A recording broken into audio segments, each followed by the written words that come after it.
had to get on to make this video because I can't.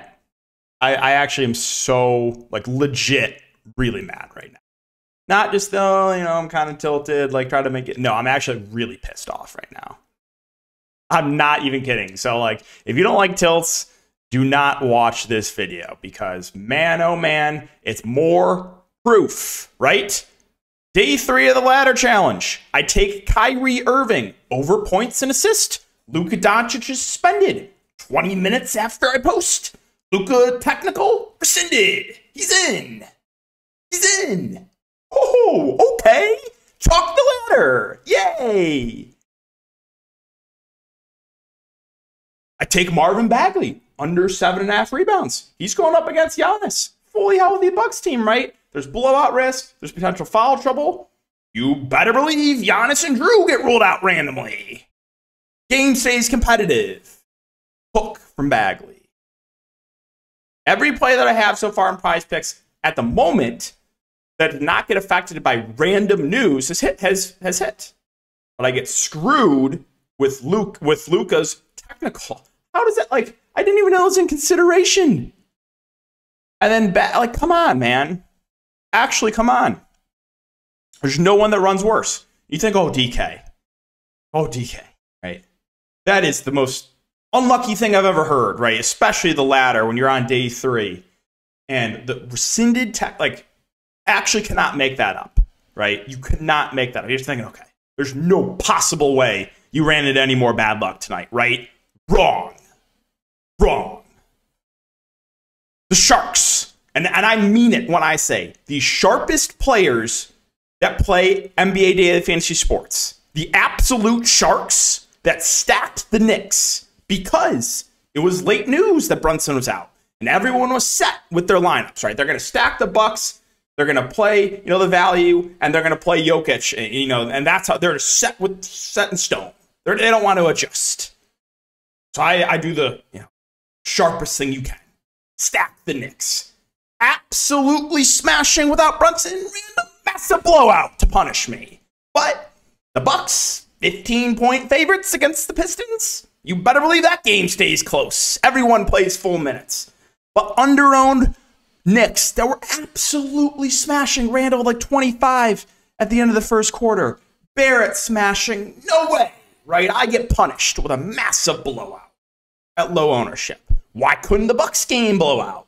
Why couldn't that happen? No way. It's the team that's way lower owned. I get punished with a massive blowout. How about this? How did the Javon Carter fish at 80% ownership know that he would shoot 6 of 7 from 3? Almost 100% from downtown? Why not? Put it on the board. At way too high of ownership in tournaments, right? Way too high. How did you guys know? How did you know that he would not miss from 3-point? How? I actually do want an answer to that. How? How did you know? If the Knicks game just doesn't turn into a massive blowout, I am on pace for a huge night. No one played TJ. Obviously, quickly went absolutely nuts. But Barrett and Randall are still on pace for good games. No fourth quarter minutes for them. But Giga Chalk Middleton? Giga Chalk Javon Carter? There's never a doubt, right? They're out there the whole game. Why couldn't that game blow out and the Knicks game stay competitive? Why can't I run good once? No way. I get punished with a massive blowout for 4% RJ and 20% Randall. In just the nut spot against the Rockets. I get punished with a massive blowout. It's actually unreal, man. I'm so mad. I am so mad. So, we'll see. I don't know if I'll be able to cash. I mean, I'm just actually like really fired up and really bad right now. I'm not kidding. The Kyrie ladder thing, man. Like, come on. You mean, like, a technical gets, like, is that, like, you actually can't make that up, right? We've run into a lot of different things. It's like, how does that even happen? His technical gets rescinded, so he gets ruled in. Literally 15 minutes after I take Kyrie Irving over points plus assists.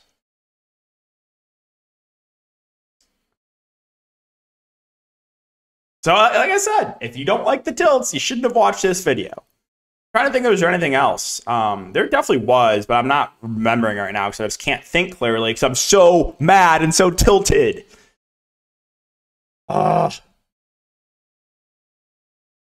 Literally, the sharpest players to play DFS have the Knicks just get punished with a massive blowout. I just, So again, injury last night, ejection last night, massive foul trouble last night. Now tonight, technical rescinded, random news we didn't have before, and a massive blowout for my pivots at low ownership.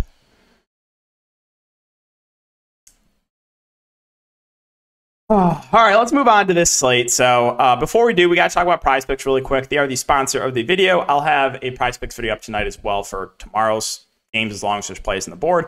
If you guys are not familiar with Prize Picks, it is a player prop site where you build 2, 3, 4, 5, up to 6 player props and win up to 25x your money.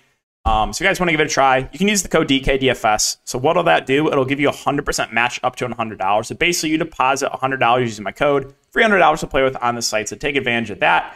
And if you're looking for premium content, you can check my Patreon linked down below. All right, so let's talk about the 6-game slate. And we'll start off with Boston. So Boston's a good matchup here, but definitely some blowout risk. Washington really shorthanded on the opposite side, and Boston's fully healthy. So my breakdown of this is like I have interest in Tatum. I have interest in Brown. I think factoring in price, I prefer Tatum at 10.4 to Brown at 9.9. But neither of these guys are must. The guards got a little bit of a price increase from last game when Tatum was out. So White, Brogdon, Smart, not out of play, but just more like last piece in. Horford feels priced right. Robert Williams at 4.6. I mean, he would probably be my favorite play if he sees like 20-plus minutes. Yes, he's probably my favorite play in the Celtics, but I don't really think I can get to anyone else. So Boston, relatively uninteresting team at the moment. I guess things could change for Washington. So we know Beal and Kuzma are out. We don't know the status of Morris and Gafford. So if Morris is out, DeLon Wright should start. Now, if Gafford's out, I'm not sure what they would do. They could throw like Goodwin in the starting lineup and go a bit small and go like Wright, Goodwin, Kispert, Denny, Porzingis to the 5. Or they could throw Dusty, Taj Gibson in the starting lineup, have him play some minutes at the 5. So I think those are the two options for Washington. I guess they technically could go Anthony Gill and play him at the 4 and maybe Porzingis at the 5. So they have a few guys they could start if both Morris and Gafford are out. But we'll start with Porzingis, who I like his ceiling in tournaments because he's really the only guy left on this team. It's not necessarily the best matchup, but there's massive blowout risk. But if you told me he for sure, this game stay competitive and you got mid-30s minutes for Porzingis, I definitely would have interest in him for tournaments. Danny Advia, kind of the same thing. Like his ceiling, he should play mid-30s minutes. Should be the number 2 offensively, but there is blowout risk. DeLon Wright, I think I'd only play him at this price point if there's no Morris. If Morris is in, I probably can't get to 5.4 Wright. If Morris is in and starts, I think he's reasonable at 4.8. Kispert, I mean, he'll play pretty big minutes. He's just more independent. So, I mean, I guess he's not out of play, but I don't like the 5K price point. Gafford, if he plays, he's fine, but don't love him. Again, if Gafford misses, they go a few different routes. Goodwin at 4.7. He kind of got a price increase, so I don't love that. And, I mean, you haven't seen Johnny Davis in the rotation. He's been getting some minutes, been getting extended a bit because of blowout. He's awful, but you want to take a dart in him and hope he hits the shots or hope the game blows out, sure, be my guest. So that's Washington for you. Miami, Toronto, really unappealing game here. Two good defenses, two teams that play slow, two almost fully healthy teams. You got Lowry's status up in the air. I assume he plays, but we'll see.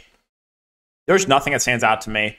I think Jimmy, Bam, and Hero are fine contrarian plays, but none of these guys are guys that I'm going to go out of my way to play.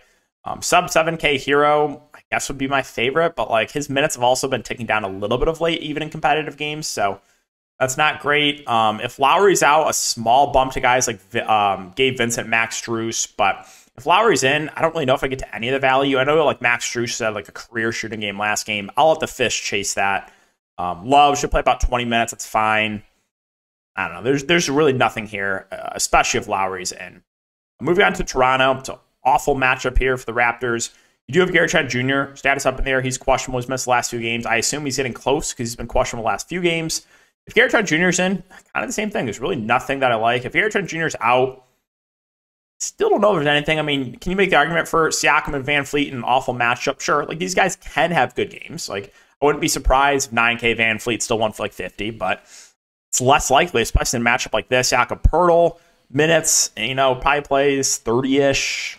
OG Barnes, field price right. I guess my boy Boucher, if there's no Gary Trent, would be viable in tournaments. He has seen 20-plus minutes off the bench the last 3 games, and he's actually a good point-per-minute guy. Sort of a little bit interested in him, but if Gary Trent Jr. is in, that makes Boucher a lot riskier.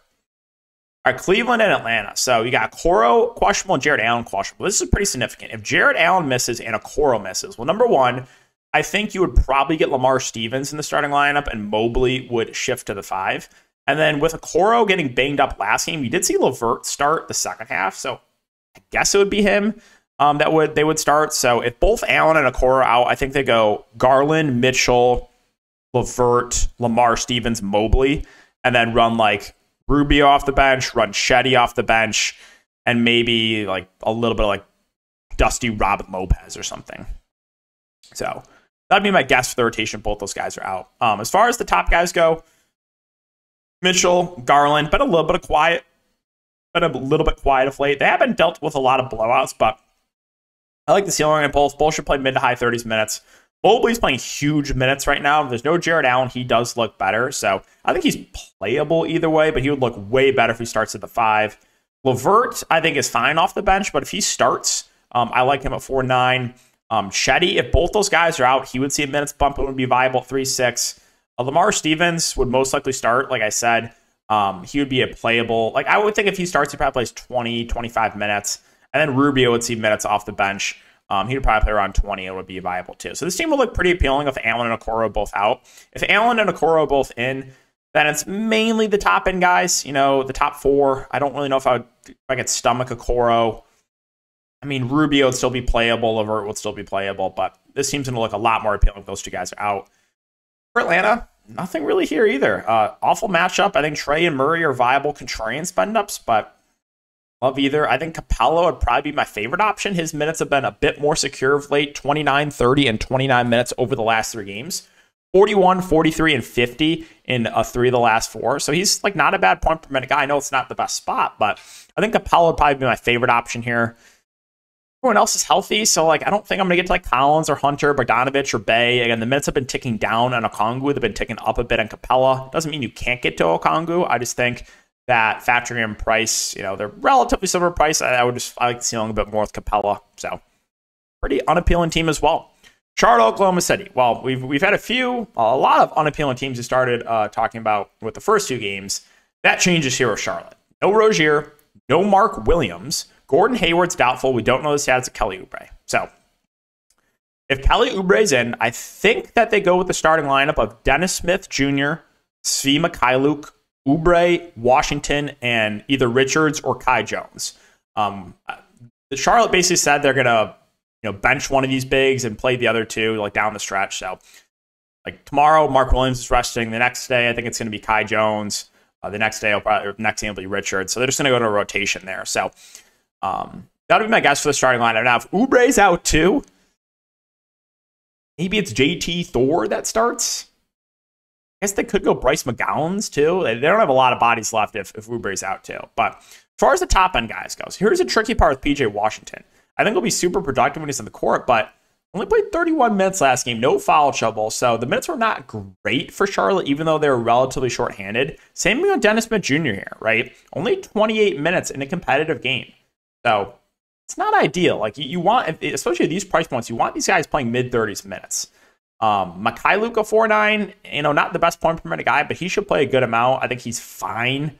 He's going to look a little bit better if Oubre misses. Oubre himself, I would say, would probably be my favorite of the top end guys if he plays, as long as there's no limitation, which I don't think there will be. He only missed, I think, 1 game. So of the like Washington, DSJ, Oubre group, I think Oubre would be my favorite if he plays. I do like both bigs here with Richards and Kai Jones. They should split the center position 4-7 for Richards and the flat min price Kai Jones 3K with power forward eligibility. I think they're honestly the top plays for Charlotte, both the bigs. I like them quite a bit. But I think you can make the argument for some of these guys off the bench, especially if this game blows out. Guys like Maladon, Bryce McGowns, they're playable. Bouknight looks to be the last guy in the rotation, but I could see him playing a little bit. But yeah, you got Maladon at 3.9. He's been seeing around 20 minutes the last few games. Bryce McGowan's been playing, low 20s. They're playable options. JT Thor has actually been playing a little bit better of late. I don't think he's going to produce like that, but if there's no Oubre, then those guys look a little bit better too.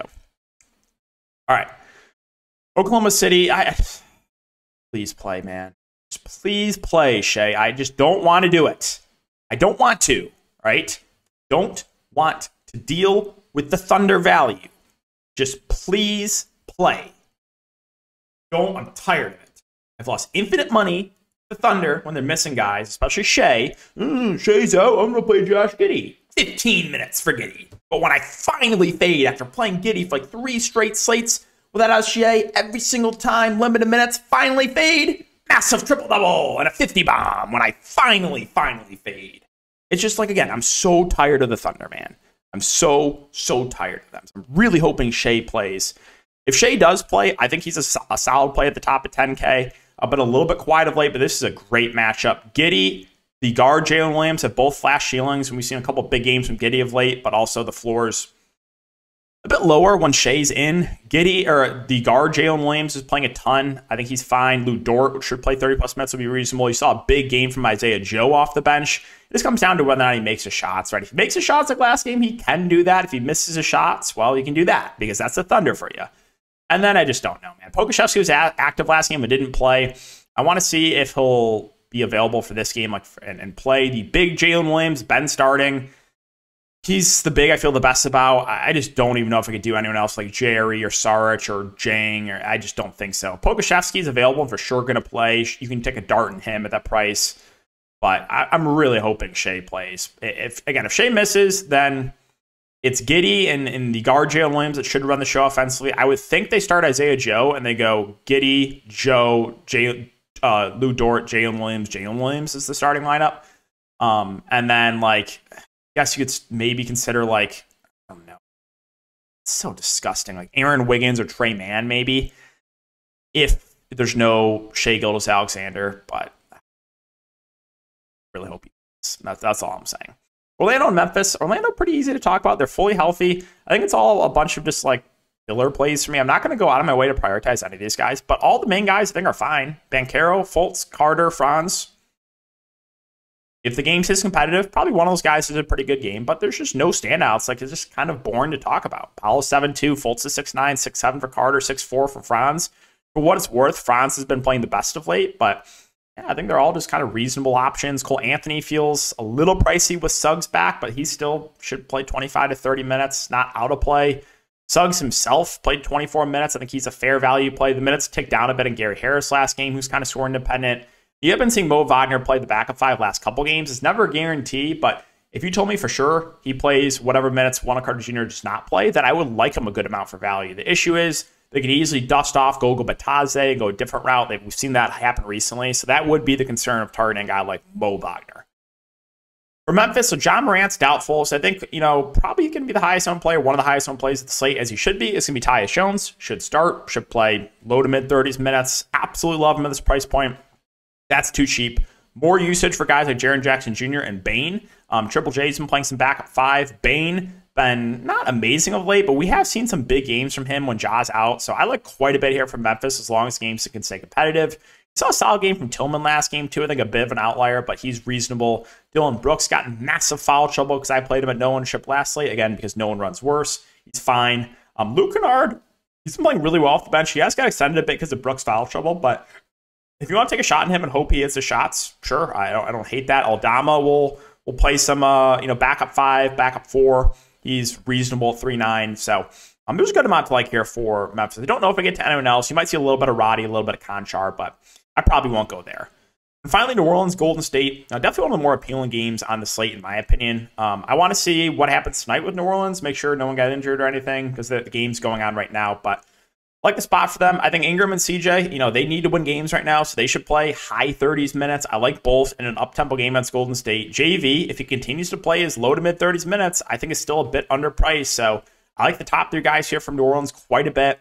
Murphy, Herb Jones, they're just kind of filler plays. Herb Jones should play, 25 to 30 minutes. Murphy had that one big game. Was it last game? Yeah, last game. And he can do that if he really knocks down his shots, but I don't think you can expect him to shoot 10 of 12 from three-point land. Richardson, Najee Marshall, Larry Nance, these guys will round out their rotation. 4-1 for Jay Rich. Most likely plays in a competitive game, probably high teens, low 20s minutes.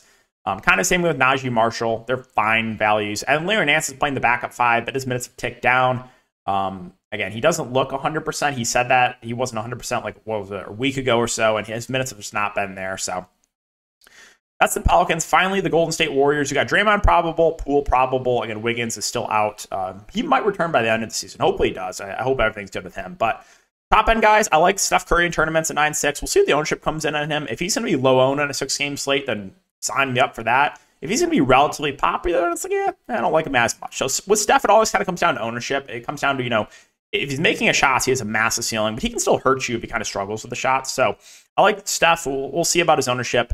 Klay Thompson, 6'6". That does feel a little cheap. Again, he's up and down too. Kind of comes down to whether or not he makes his shots. Draymond Green, probably your safest bet. He should play mid-30s minutes. He just stuffs the stat sheet. I like him. Poole coming off the bench, probably sees 25 to 30 minutes. He's fine for tournaments. He's played well last couple games. Looney should start, should play close to 30 minutes. I think he's a fair play against a big New Orleans team with Jonas Valanciunas. Kuminga's 4-3. Minutes have ticked down on him, 16 and 15 over the last couple games. DiVincenzo has been playing horrific of late, but still playing around 20 minutes. I think if he does play well, he could play a bit more. So you want to take a dart on an unknown DiVincenzo. I don't think it's the worst idea. You got Gary Payton, you got JaMychal Green, you got Anthony Lamb kind of rounding out this rotation. None of these guys stand out to me. I don't really feel confident with any of them. Again, Green only played 4 minutes last game. So that is the Warriors, and that's going to do it for the video as well, guys. So if you haven't enjoyed this, make sure to like, subscribe, hit the notification bell. Like I said, I am on full tilt mode. So I hope you do enjoy the tilts. I know a lot of you guys do. And keep an eye out for the prize picks video. Have a good night, and we'll see you in the next one.